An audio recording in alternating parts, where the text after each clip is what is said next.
Hello everyone, welcome to Code Together. Today our question is pass and fail counter. ఏంటంటే ఒక అరే ఇస్తాము. ఆ అరేలో ఎంతమంది ఒక్క స్టూడెంట్ సబ్జెక్ట్సే ఉంటాయి. సో ఎన్ని సబ్జెక్ట్స్ పాస్ అయ్యాడు, ఎన్ని సబ్జెక్ట్స్ ఫెయిల్ అయ్యాడు చెప్పడం కోసం ఈ క్వశ్చన్. ఒకసారి చూసేద్దాం. Ram has passed in certain subjects and failed in a few. Write a program to count number of subjects he passed in and the number of subjects he has failed in. Marks obtained below 50 is considered as failed. Okay, less than 50 indicates fail. If Ram has passed in all subjects, print Ram passed in all subjects, and failed, print Ram failed in all subjects. Okay, ఒకవేళ కొన్ని pass అయ్యి కొన్ని fail అయితే so so Ram 4 subjects pass అయ్యాడు, 3 subjects fail అయ్యాడు అలా చెప్పాలి. ఒకవేళ అన్ని ఫెయిల్ అయితే passed in all failed in all subjects. ఒకవేళ అన్ని పాస్ అయితే పాస్డ్ ఇన్ ఆల్ సబ్జెక్ట్స్ అలా. సో అరే సైజ్ ఏంటంటే మాక్సిమం అరే size 20. Okay, sample input 1. So అరే సైజ్ మాక్సిమం అరే సైజ్ 20 ఇచ్చాడు. సో ఇలాగే మనం తీసుకుందాం. Okay, sample input 1. Enter number of subjects 6 ఇచ్చారు. సో 6 సబ్జెక్ట్స్ ఎంటర్ చేశారు. శాంపుల్ అవుట్పుట్ 1లో ఏమొచ్చిందంటే 4 సబ్జెక్ట్స్ పాస్ అని వచ్చింది, 2 సబ్జెక్ట్స్ ఫెయిల్ అని వచ్చింది. ఎందుకంటే 45, 49 2 సబ్జెక్ట్స్ ఫెయిల్ అయ్యాడు, రిమైనింగ్ 4 సబ్జెక్ట్స్ పాస్ అయ్యాడు. ఇంకో ఇన్పుట్ ఏంటంటే enter the number of subjects. So 0 ఇచ్చారు. ఇన్వాలిడ్ ఇన్పుట్ రేంజ్ ఇన్వాలిడ్ అని చూపించాలి. Okay fine. ఒకవేళ కానీ sample input 3 enter number of subjects negative value ఇచ్చారు. నెగిటివ్ వాల్యూ ఇచ్చినప్పుడు కూడా ఇన్వాలిడ్ అరే సైజ్ అని చూపించాలి. ఓకేనా? సో ఇది మన agenda. So NetBeans open చేద్దాం.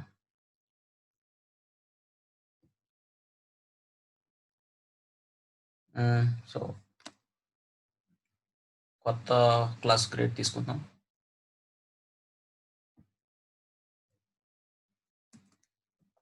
Pass and fail count. Okay, pass and fail count అయిపోయింది. సో మెయిన్ మెథడ్ రాసేద్దాం. పిఎస్విఎం ట్యాబ్ స్కానర్ క్లాస్ తీసుకుంటున్నాను, ఎందుకంటే ఇన్పుట్ అనేది యూజర్ నుంచి తీసుకోవాలి కాబట్టి. సో స్కానర్ క్లాస్ ఏ ప్యాకేజీలో ఉంది నేను చెప్పను, ఎందుకంటే మీకు ఆల్రెడీ తెలుసు. ఓకే, దాని తర్వాత ఒక యూజర్కి ఒక మెసేజ్ పంపిద్దాం. ఏంటి? Enter number of subjects. Subject read చేయడానికి నేను ఇంటీజర్ వేరియబుల్ తీసుకున్నాను. ఇంట్ sub equal to sc dot. So integer వాల్యూని నెక్స్ట్ ఇంట్ అనే మెథడ్తో మనం రీడ్ చేసుకోవచ్చు. ఓకే, ఇప్పుడు అరే సైజ్ డిక్లేర్ చేద్దాం. ఇంట్ సబ్స్ అని పెడదాం. అరే సైజ్ ఈక్వల్ టు న్యూ ఇంట్. ఇందులో ఏంటంటే వాడు మ్యాక్సిమం 20 తీసుకున్నారు కాబట్టి మనం డైరెక్ట్ 20 ఇద్దాం. ఇక్కడ నేను సబ్జెక్ట్స్ని పాస్ చేయట్లేదు, ఎందుకంటే వాడు 20 తీసుకోమని చెప్పారు. సో వాళ్ళ క్వశ్చన్ విధంగా మనం చేద్దాం. సో ఇంటూ 20 అయిపోయింది. ఇప్పుడు ఏం చేయాలి? మనం అరే ఎలిమెంట్స్ కాదు, ఇక్కడ ఒక కండిషన్ ఉంది. ఒకవేళ కానీ అరే సైజ్ కానీ లెస్ దెన్ 0 అయింది అనుకోండి, less than or equal to 0 అయింది అనుకోండి, అంటే నెగిటివ్ వాల్యూస్ ఇచ్చినా లేకపోతే నార్మల్ 0 ఇచ్చినా సరే ఏం చెప్పాలి? ఇన్వాలిడ్ ఇన్పుట్ రేంజ్ అని చూపించాలి. చూపించిన తర్వాత మనకి ఇంకా రిమైనింగ్ కోడ్ అవసరం లేదు కదా, ఎందుకంటే డైరెక్ట్గా మనం ఎగ్జిట్ అయిపోదాం.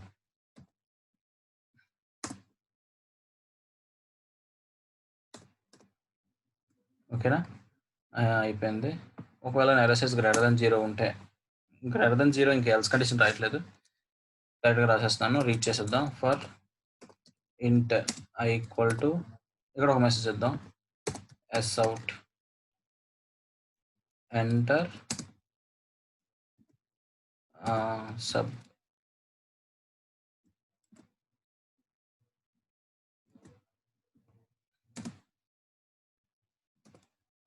సబ్జెక్ట్స్. ఓకేనా? సో కొంచెం చూడడానికి నీట్గా ఉంటుంది. Int i equal to 0, i less than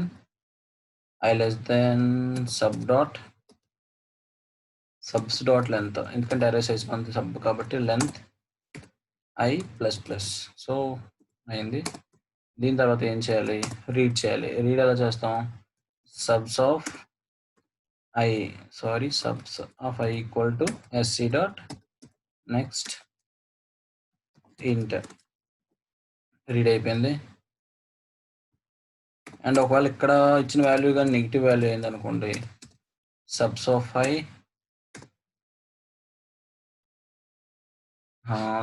i less than 0 అయింది అనుకోండి, s out marks should be positive. మరి నెగిటివ్లో రావు కదా, అయితే 0 వస్తుంది, లేకపోతే కొంచెం ఎక్కువ వస్తాయి కానీ మరి నెగిటివ్ మార్క్స్ అయితే రావు కదా. సిస్టమ్ డాట్ మేబీ వచ్చే అవకాశం ఉందనుకోండి, కొన్ని కాంపిటేటివ్ ఎగ్జామ్స్లో ఉంది, బట్ మనకి ఇక్కడ ఇచ్చిన ప్రకారం మన నెగిటివ్ వాల్యూస్ని తీసుకోకూడదు. ఓకే, సో మనం రీడ్ చేస్తాం, అన్ని వాల్యూస్ అన్ని రీడ్ అయిపోయిన తర్వాత ఏం చేయాలి, ఇప్పుడు అసలు పాస్ అయ్యాడా ఫెయిల్ అయ్యాడా, పాస్ అయితే ఎన్ని కౌంట్ అనేది మనం ఇంక్రిమెంట్ చేయాలి. ఓకేనా, సో ఇంకో ఫర్ లూప్ రాసుకుందాం. మనం రీడ్ చేస్తాము ఫర్ ఇంట్ i ఈక్వల్ టు 0. మనం ఆ ఫర్ లూప్లో రాసేయచ్చు, బట్ కోడ్ కొంచెం మీకు క్లమ్జీగా అనిపిస్తుంది, దానికోసం ఇంకో ఫర్ లూప్ రాస్తున్నాను. Subs dot length i plus plus.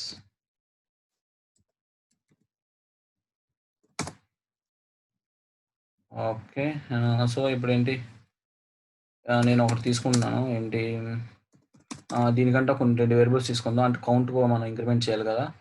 దానికోసం ఇంట్ pass equal to 0, fail equal to 0, 2 variables తీసుకుంటున్నాను, ఎందుకంటే మనం ఇక్కడ డిక్లేర్ చేయాలి కదా. So if sub subs of i greater than 50 ఉంటే ఏం చూపించాలి, పాస్ని ఇంక్రిమెంట్ చేయాలి, అంతే కదా. గ్రేటర్ దాన్ 50 ఉంటే పాస్ని ఇంక్రిమెంట్ చేస్తాము, లేకపోతే ఫెయిల్ని ఇంక్రిమెంట్ చేస్తాం. సో పాస్ అయిపోయి సో ఈ కండిషన్ అనేది లోపల కూడా ఇక్కడ కూడా రాసేయచ్చు, కాదు కొంచెం క్లారిటీగా ఉంటుందని ఇక్కడ రాసాం. సో ఇక్కడ లాస్ట్లో ప్రింట్ చేయాలి కదా అసలు ఎన్ని సబ్జెక్టులు పాస్ అయ్యాడని. If pass greater than 0 and fail greater than 0,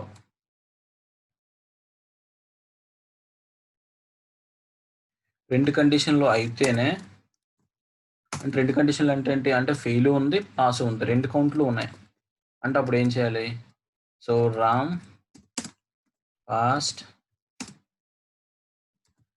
so ఇక్కడ పాస్ వేరియబుల్ పంపిస్తాం,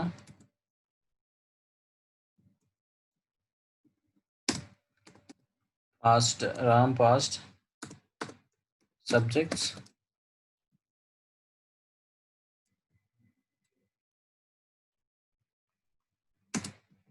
and failed failed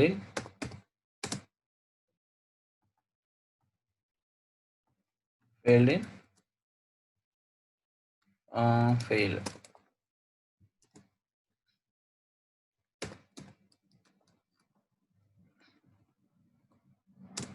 ఓకేనా, సో మనం ఒక మెసేజ్ రాసాము. అలా కాకుండా అన్నీ ఫెయిల్ అయిపోతే ఇది ఒక కండిషను, ఎల్స్ ఇఫ్ ఇలా కాకుండా ఫెయిల్ కానీ ఈక్వల్ టు 0 ఉందనుకోండి, దాని అర్థం ఏంటి, ఫెయిల్ ఈక్వల్ టు 0 ఉంటే అన్ని సబ్జెక్టులు పాస్ అయిపోయినట్టే కదా. So S out Ram passed in all subjects. ఒకవేళ ఈ రెండు కాకపోయాయి అనుకోండి, దాని అర్థం ఏంటి,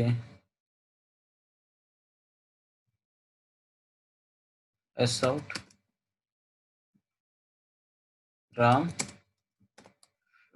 failed in all subjects. So ఇది సార్ రన్ చేద్దాం.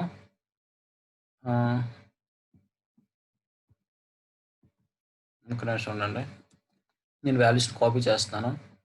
ఎందుకు అంటే మళ్ళీ మనం ఇవ్వకుండా డైరెక్ట్గా కాపీ చేసేస్తాను. ఇందాక ఆల్రెడీ ఇన్పుట్లో ఇచ్చిన వాల్యూస్ని కాపీ చేస్తాను.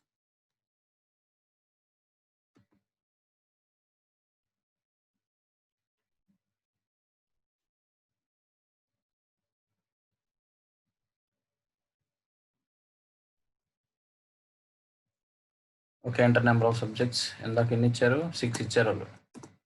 సో నేను 6 సబ్జెక్ట్స్ ఇన్పుట్ నుంచి కాపీ చేశాను, డైరెక్ట్గా పేస్ట్ చేశాను, ఎంటర్ కొట్టాను. ఓ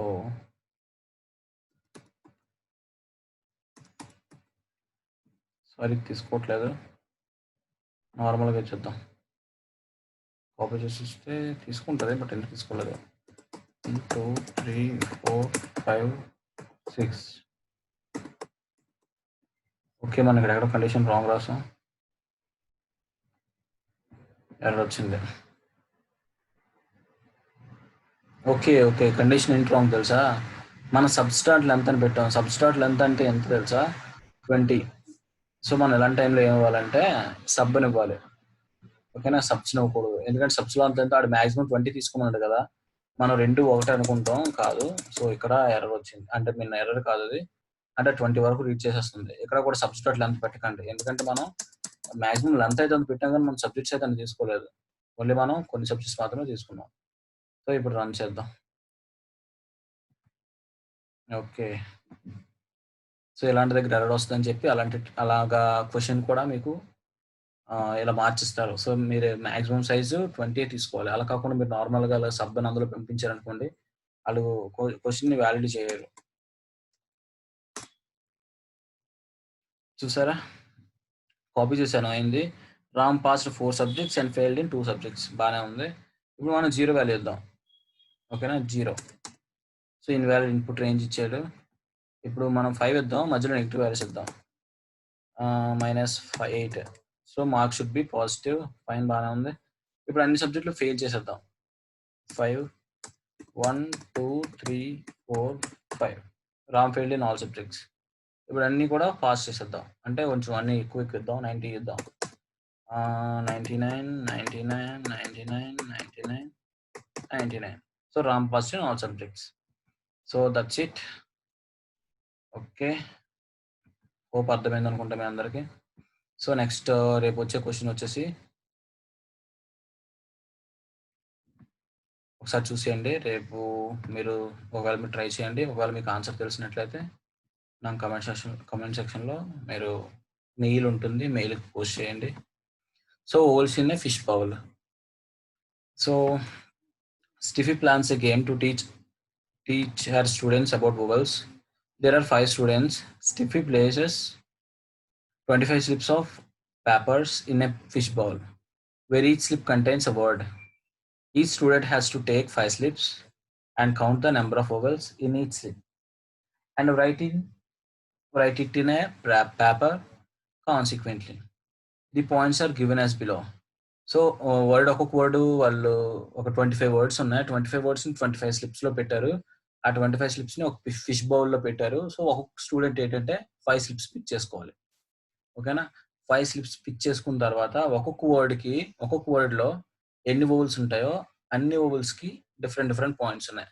ఫర్ సపోజ్ 1 వోవెల్ ఉందనుకోండి, 0 పాయింట్స్. సో పాయింట్స్ ఉండవు. 2 వోవెల్స్ ఉంటే 1 పాయింట్, 3 వోవెల్స్ ఉంటే 3 పాయింట్స్, 4 వోవెల్స్ ఉంటే 4 పాయింట్స్, 5 వోవెల్స్ ఉంటే 6 పాయింట్స్, అండ్ మోర్ దెన్ 5 ఉంటే 8 పాయింట్స్. ఓకేనా, సో ఒక్కొక్క స్టూడెంట్కి 5 వస్తాయి. 5 వర్డ్స్లో కొన్ని అవన్నీ టోటల్ చేస్తాము. ఆ student who gets the highest point is considered the winner. When the no point is scored by anyone, the display no one has got any points. ఒకవేళ ఎవరికి కూడా మనం ఇచ్చిన దాంట్లో ఒకవేళ లేకపోయింది అనుకోండి, అప్పుడు no one has got any points అని చూపించాలి. ఓకేనా, ఇది. సో ఇక్కడ ఏంటంటే ఇలా ఇచ్చాడు. ఇగో ఇది చూడండి, లైన్ ఏంటంటే 5 వర్డ్స్ ఉన్నాయి, అంటే ఒక పర్సన్వి. ఓకే, 1 2 3 4 5. సో 5 వర్డ్స్ ఉన్నాయి. 5 వర్డ్స్ కూడా ఒక పర్సన్కి వెళ్ళాయి. ఈ 5 వర్డ్స్ ఇంకో పర్సన్‌వే. ఈ 5 వర్డ్స్ ఇంకో పర్సన్‌వే. అంటే థర్డ్ పర్సన్‌వే. ఈ 5 వర్డ్స్ ఫోర్త్ పర్సన్‌వే. ఈ 5 వర్డ్స్ ఫిఫ్త్ పర్సన్‌వే. ఓకేనా? సో, మొత్తం ఐదుగురు 5 వర్డ్స్ తీసుకున్నారు. సో, ఫస్ట్ పర్సన్‌కి ఒక వర్డ్‌లో 1 పాయింట్ వచ్చింది. ఇంకో వర్డ్‌లో 1 పాయింట్ వచ్చింది. ఇంకో వర్డ్‌లో 0 పాయింట్స్ వచ్చాయి. ఇంకో వర్డ్‌లో 8 పాయింట్స్ వచ్చాయి. ఇంకో వర్డ్‌లో 4 పాయింట్స్ వచ్చాయి. సో, టోటల్‌గా వీడి స్కోర్ ఎంత? 14. ఓకేనా? తర్వాత వీడికి 5 వర్డ్స్‌లో డిఫరెంట్ డిఫరెంట్ పాయింట్స్ వచ్చాయి. వీడికో స్కోర్ కూడా 14. అండ్ వీడి స్కోర్ వచ్చేసి రిమైనింగ్ అలా చూసుకుంటే 20 వచ్చింది. So, the winner is student 5 with points 20. So, వాడి ఇండెక్స్‌ని ప్రింట్ చేయాలి. అర్థమైందా? ఒకవేళ గాని ఈ క్వెషన్ గాని మీకు సొల్యూషన్ గాని తెలిస్తే ట్రై చేయండి. ఎవరు ట్రై చేయట్లేదు. అందుకని నిన్న కూడా నేను క్వెషన్‌ని పోస్ట్ చేయలేదు. సో, మళ్ళీ ఒకరు అడిగారనమాట. సో, క్వెషన్ పోస్ట్ చేస్తే వాళ్ళకి కొంచెం క్యూరియాసిటీ ఉంటుంది కదా! అని ఉద్దేశంతో నేను పోస్ట్ చేశాను. సో, ఒకవేళ గాని మీకు దీని సొల్యూషన్ గాని ట్రై చేయండి. ఒకవేళ సొల్యూషన్ వచ్చినట్లయితే నాకు మెయిల్ చేయండి. So, thank you for watching. By by.